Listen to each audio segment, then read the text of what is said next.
Beneath the silent weight of centuries, a tomb remained hidden, concealed in the bowels of a plateau forgotten by the world.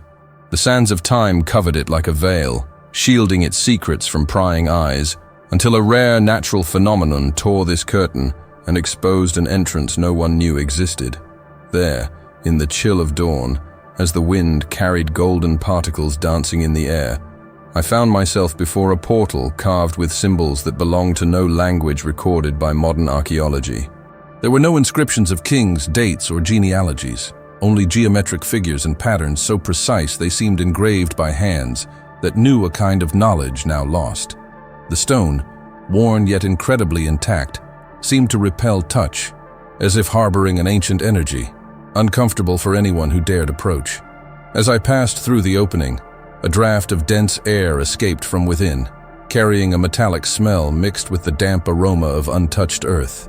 The lantern's light revealed narrow corridors, their walls covered in paintings of strangely vivid colors, despite the age. These were no ordinary scenes of hunting or battle. They were star maps, celestial alignments, and human figures reaching out toward luminous forms descending from the sky. Each step forward heightened the feeling that this place was not built for the dead, but to protect something meant for the living.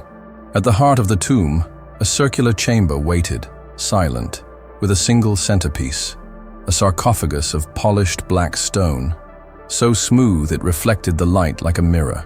Above it, carved into the ceiling, was a sequence of repeating symbols that seemed to pulse under the artificial lighting.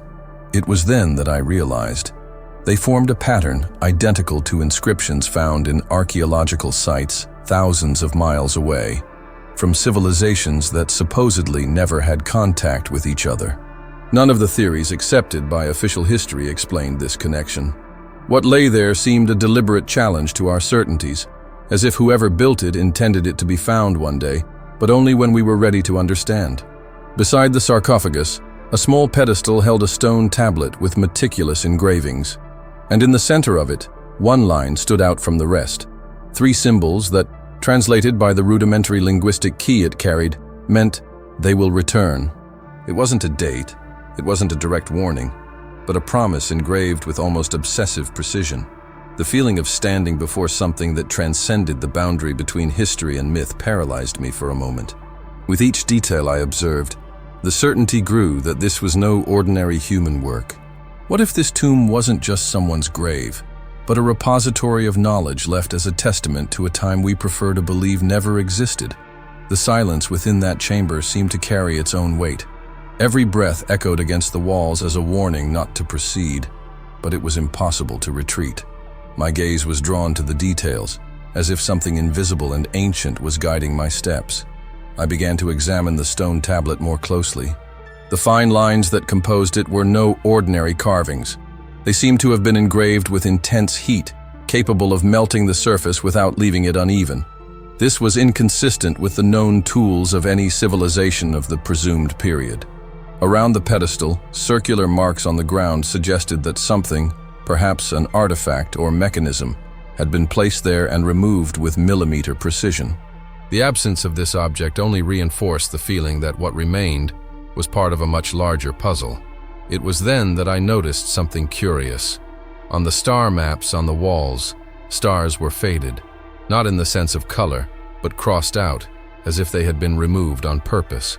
The arrangement resembled constellations that today can only be seen from the opposite hemisphere, which raised an uncomfortable question.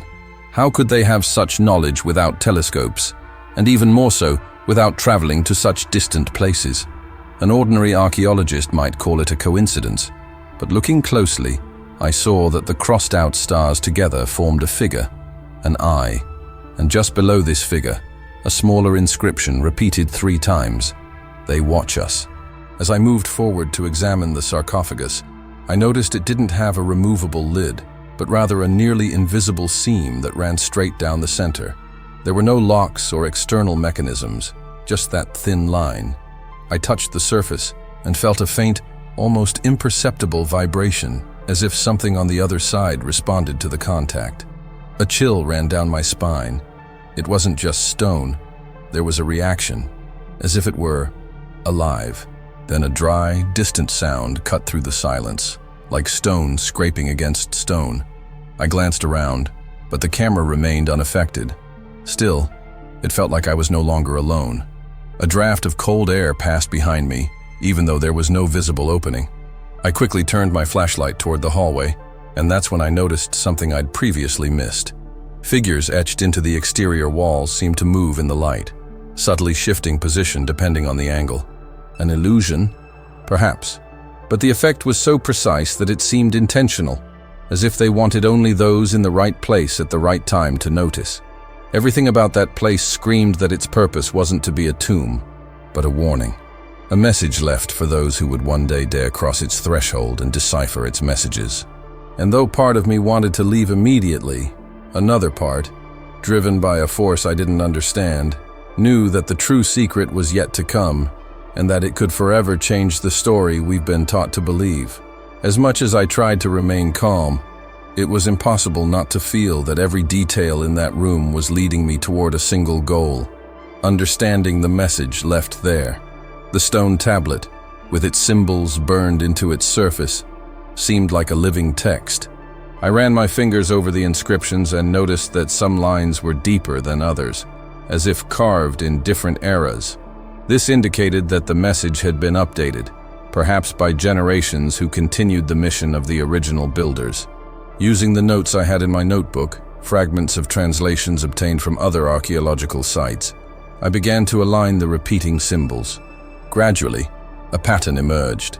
The first signs described past events, confirmed by historical records: floods, volcanic eruptions, wars. But halfway through the inscription, the dates and events stopped matching anything known. They were predictions. I translated the following lines cautiously.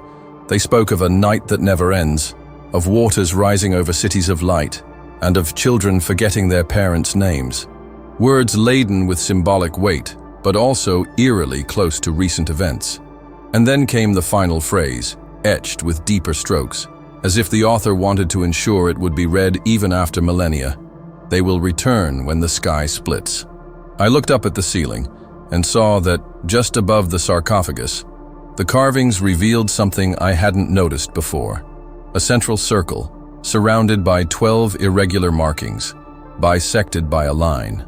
Could it be a representation of an eclipse or something much rarer? The thought hit me like a punch. This tomb held not just mortal remains, but a marker of time, a trigger for an event awaited for ages. The vibration in the stone intensified, as if reacting to my understanding. Instinctively, I pulled my hand away, but the scraping sound returned, louder this time. The line in the center of the sarcophagus glowed for a moment, emitting a faint golden light. It wasn't a reflection from the flashlight. It was light emanating from within. My heart raced. What if that return wasn't just a metaphor? What if the sarcophagus's contents held the key to something that should never be opened?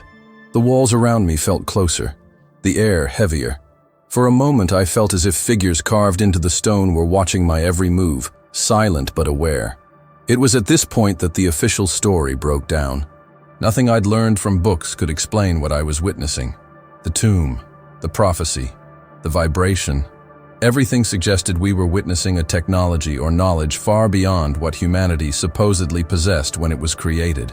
And, even more disturbing, that whoever built it knew we would one day be there, ready or not. The faint light escaping through the sarcophagus's fissure wavered for a few seconds, and then faded, as if merely testing my reaction. In the silence that followed, I felt a different weight in the atmosphere. It wasn't just fear. It was as if the place had assessed my presence and accepted me. I took a deep breath, trying to calm my heart, but I knew that from that moment on, I was no longer just an observer. I was part of it. I returned to the stone tablet and, for the first time, noticed inscriptions on the back. They were more rudimentary, almost like hasty notes. I translated with difficulty. What we have brought cannot be destroyed. Only hidden, only guarded until called. It was as if a group, thousands of years ago, had been given something they didn't fully understand, but recognized as too dangerous to remain exposed.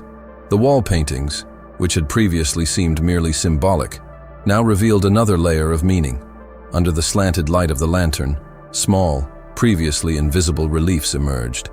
I saw human figures interacting with taller beings, their faces deliberately obscured by masks or helmets. These beings handed cylindrical objects to a group of priests, who carried them to a structure identical to the tomb where I lay. It was impossible not to think of the oral histories of distant peoples, who spoke of masters from the stars. We've always categorized this as myth, a product of collective imagination. But there, before those walls, it seemed more like a historical account disguised as a legend. The weight of the discovery increased when I realized that the prophecy spoke not simply of a return, but of a cycle, something that had happened before and would happen again. The inscriptions cited similar events, always preceded by specific signs in the sky and on earth. Some of these signs had already manifested themselves in our time, and not in centuries past, but in recent years. Suddenly I understood. That tomb wasn't just a memorial or a repository of knowledge. It was a memory device, designed to survive entire eras, to warn the next generation at just the right moment. Us. The twist was clear. The prophecy didn't predict the distant future. It spoke of now. The evidence that could overturn long-held theories could also rewrite the way we understand the origins of our own civilization. And even more disturbing, it could confirm that we are not alone, and never have been. The flashlight blinked twice, and for a moment I swear I saw a shadow move behind the sarcophagus. It wasn't mine.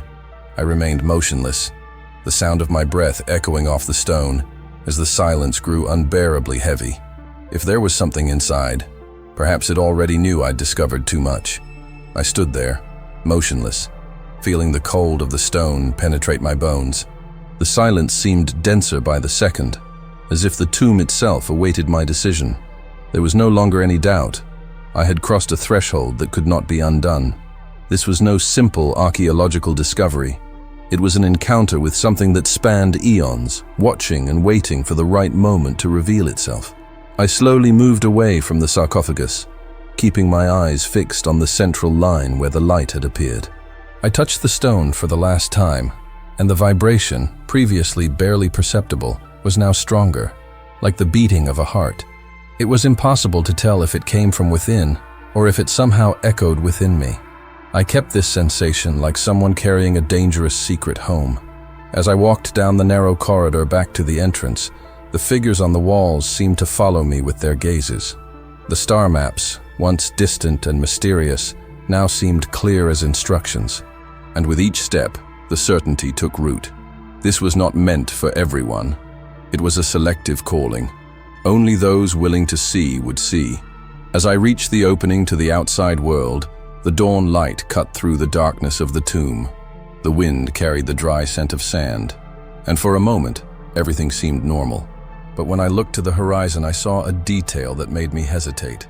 A long, thin cloud, tearing straight across the sky, exactly like the symbol carved into the chamber's ceiling. The meaning was too clear to ignore. The prophecy wasn't just a distant record. The signs were already being fulfilled. Perhaps, in a subtle way, they had already begun. I kept my notes with trembling hands, knowing that no institution would accept that evidence without attempting to destroy or distort it. Some truths are too great to be revealed prematurely, and perhaps this was one of them. I turned my back on the tomb, but each step seemed heavier than the last. The feeling of being watched didn't disappear. On the contrary, it grew stronger. In the silence of the desert, I heard a faint sound, like the rhythmic tapping of something metallic against stone. I looked back at the entrance, and I swear I saw a flash of gold disappear into the darkness. I kept walking, but the question burned in my mind. If the prophecy said that they will return when the sky splits, and the sky was already showing its first scar, how much time was left? The answer, perhaps, still lay beneath that black stone, beating at the heart of the tomb. But opening what lay within might be the last choice anyone would ever make. That night, now far from the tomb, I thought the weight would begin to lift. I was wrong. The silence of the desert extended deep within me, as if it had brought a fragment of that place with it, embedded in my soul. Each time I closed my eyes, I saw again the golden light escaping through the crack in the sarcophagus, pulsing like a signal only I could understand. In the small, makeshift camp, I tried to record every detail before my memory was eroded by time or doubt. But the more I wrote, the more I realized that description would never do justice to what I witnessed. It was like trying to explain the taste of water to someone who's never drunk it. Words just couldn't do it. Then it happened.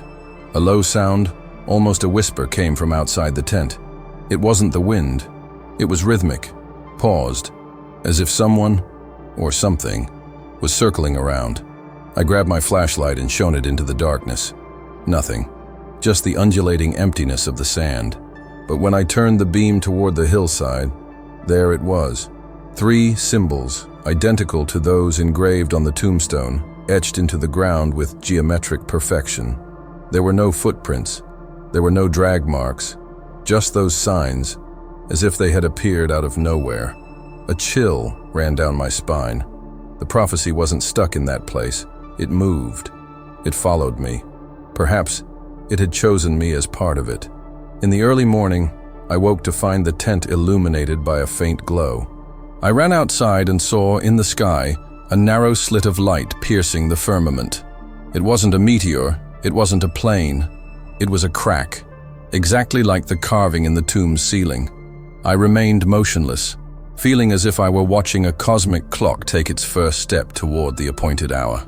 Back at camp, I noticed my backpack was open. Inside, the notes had been disturbed, and on top of the notebook lay a small, polished black stone, identical to the material of the sarcophagus. Touching it, I felt the same faint vibration as before, but this time there was something more, a gentle warmth, as if it were alive. I didn't sleep again. I spent the rest of the night watching the horizon, waiting for any movement. Nothing happened. The day arrived slowly, but the sunlight brought no relief. Deep down, I knew that what began in that tomb wouldn't end there, and perhaps when the time came, there would be no choice. As I broke camp, I took one last look at the gash in the sky. It was still there, fainter but visible. The prophecy had begun to come true, and I carried the proof. Maybe one day I'll tell you everything, but if I do, it will be because the signs are no longer just signs, and have become inevitable. It took days to leave the desert behind, but it remained on my mind. Everywhere I went, I felt the invisible weight of that black stone in my backpack, as if it were emitting a pulse that penetrated matter and reached something deeper within me. I avoided speaking about the discovery. Any words would be insufficient or too dangerous. Back in the city, I tried to return to my routine, but the world was no longer the same. Or maybe it was I who had changed. On the second day, while walking down a busy street, I noticed a man standing on the opposite corner. He was unremarkable, except for the fact that he kept his eyes fixed on me. I stood still for a few seconds, until he turned away and walked into a narrow alley. I followed him on impulse, but the alley was empty. On the ground, scrawled with a shiny material, were the same 3 symbols from the tablet. From that day on, small events began to repeat themselves. Doors I was sure I'd locked would be found open. Objects would move. Indistinct voices echoed through the night, always near the window. More than once, I woke with the distinct sensation that someone was in the room. But the air was heavy, and the darkness seemed to have a shape of its own. On the third night, the crack in the sky reappeared, more visible. A luminous streak, cutting through the clouds, persisting for minutes before disappearing. But what really chilled my blood was the reaction of the people on the street. Some stopped, looking up with blank expressions, as if recognizing the sign. Others continued walking, completely ignoring it. It was as if not everyone could see it. I began to notice patterns. Those who saw the rift were the same ones who, in the following days, disappeared without a trace. No one commented. No one seemed to notice. But I knew they were being called. It was at that moment that I realized the stone wasn't just an artifact. It was a key, or a transmitter. Maybe both. Each time I held it, faint sounds emerged in the back of my mind, like fragments of a language I didn't know but seemed to recognize. One moonless dawn, I woke to a single phrase whispered in the dark, too close to be my imagination. Time is running out. I stood up, breathing heavily, and realized the stone was out of my backpack in the center of the table. Upon its surface, the golden light pulsed, more intense than ever. It was no longer a distant warning. It was a direct call. And then I understood what the prophecy meant by, "They will return when the sky splits." The sky was already splitting, and now they were coming, not to be found, but to find us. The stone pulsed on the table as if it had a heart of its own. Each beat seemed to synchronize with mine, accelerating, demanding that I move. There was no longer any doubt. It was guiding me. The golden light intensified, and for moments, cast strange shadows on the walls, contorting the room into shapes I didn't recognize. It wasn't just an object. It was an invitation, or a command. I took it in my hands, and instantly, the vibration shot through my fingers, up my arm to the back of my neck. I closed my eyes, and images appeared, too fast to process. Deserts under cracked skies, seas swallowing cities, and tall figures, shrouded in a white glow, walking among motionless crowds. In the background, always the same structure, the tomb, but this time, open. When I regained consciousness, I was standing, backpack already on. I didn't remember getting ready to leave. The stone indicated the way, not with words, but with an insistent pressure on my mind, a sensation pushing me in the right direction. The streets were empty, despite the early hour. An unnatural silence hung in the air, broken only by the sound of my footsteps. Every corner seemed familiar, yet distorted, as if I were walking through an altered version of the city. Then I realized the facades were engraved with symbols, some identical to those on the tablet, others unfamiliar. And in some spots, people stood still, staring up at the sky. They didn't blink. They didn't speak. They just waited. I arrived at an abandoned lot on the outskirts, surrounded by worn, moss-covered walls. In the center, a rectangular opening in the ground, just big enough for a person to climb down. There were no stairs, just a dark tunnel that exuded the same metallic smell I'd smelled when I'd first entered the tomb. The stone glowed brighter, and I sensed this was the final destination of the call. The air inside the tunnel grew thicker, and each footstep echoed as if someone were walking right behind me. But there was no one. At least, not that I could see. The corridor opened into a circular room, smaller than the original tomb, but with the same polished black walls. In the center was a low, empty pedestal. That was where the stone wanted to be. I placed it on the surface, and immediately, the ground shook. Symbols began to light up around it, forming a slowly rotating ring of golden light. The low, steady sound grew louder until the vibration overwhelmed my entire body. Then I realized the pedestal wasn't a stand. It was a transmitter. The stone wasn't just activating, it was sending something. And somewhere, someone, or something, was responding. The sky had split, and now they knew exactly where to find me. The low sound echoing in the room seemed to vibrate straight to my bones. It wasn't an ordinary noise. It was as if each frequency carried a meaning that my mind couldn't translate, but my body understood perfectly. Prepare yourself. Around the pedestal, the golden light grew in intensity, transforming the darkness into an almost liquid glow that crept up the walls and seeped into the ancient carvings. I instinctively stepped back, but soon realized the room was changing. The walls were no longer smooth. They began to display images, not carved, but projected as if they were living memories.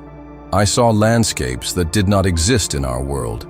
Mountains floating above black oceans, cities built on rings suspended in mid-air, humanoid creatures walking side by side with figures of pure light. They were visions of a place, or a time. We didn't know, but that seemed somehow connected to our own. The sound grew louder, and then I knew it.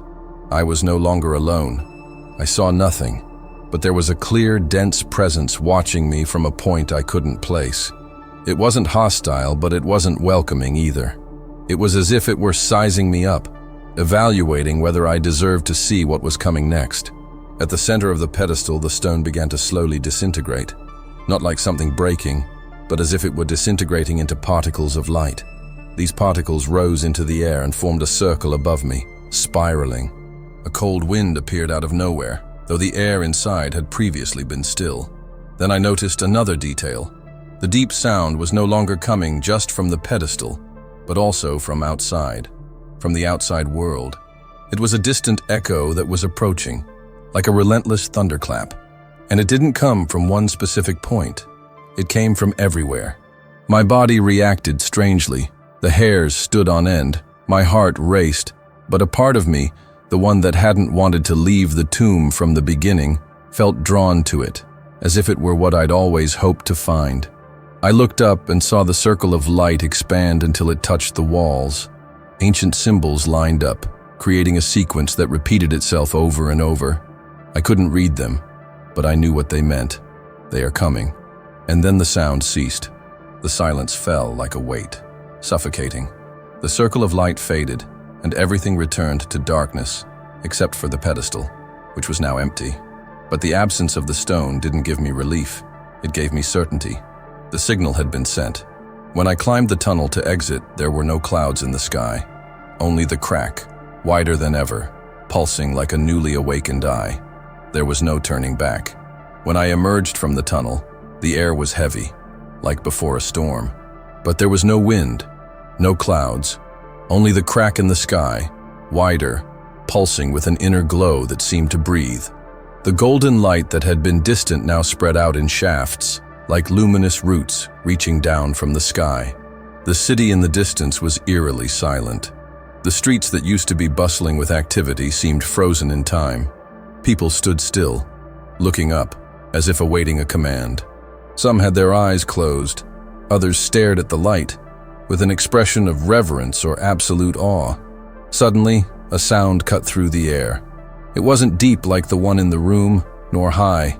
It was something in between, a clean, pure tone that vibrated in the chest. The crack began to slowly rotate, revealing an even deeper darkness beyond. And from that darkness, something began to emerge. At first, it seemed only a shadow, but as it approached, I realized it had form. Tall, slender, enveloped in a mantle of light that changed color like the reflection of water in the sun. The face wasn't exactly a face, but a smooth, featureless surface that reflected everything around it. And even without eyes, I knew I was being watched. Other figures appeared behind the first, all similar, moving slowly and deliberately, as if time around them obeyed a different rule. They didn't touch the ground, they glided, and each movement seemed accompanied by a shift in the air, as if reality itself adjusted to their presence. It was then that I noticed something unsettling. Every time one of these figures passed a motionless person, that person disappeared. There was no sound, no light. They simply ceased to be there, as if erased. No screams, no gestures of resistance. They simply vanished. The first figure stopped a few feet away from me. He didn't speak, but a clear message passed through my mind. Without words, "You paved the way." My entire body froze. There was no judgment in the voice, echoing within me. Only acknowledgement, as if I had fulfilled a function I didn't fully understand, but which had been inevitable from the moment I stepped into the tomb. Then a strange sensation washed over me. The weight on my shoulders lifted. The air felt lighter, but my heart pounded. The figure extended a hand, or something resembling a hand, and from it emanated the same golden light as the stone. For an instant, everything around me dissolved into clarity. There was no desert, no city, no sky, only light. And at the center of it, a single certainty. This wasn't ending, it was just beginning. When the light dissipated, I was no longer in the same place.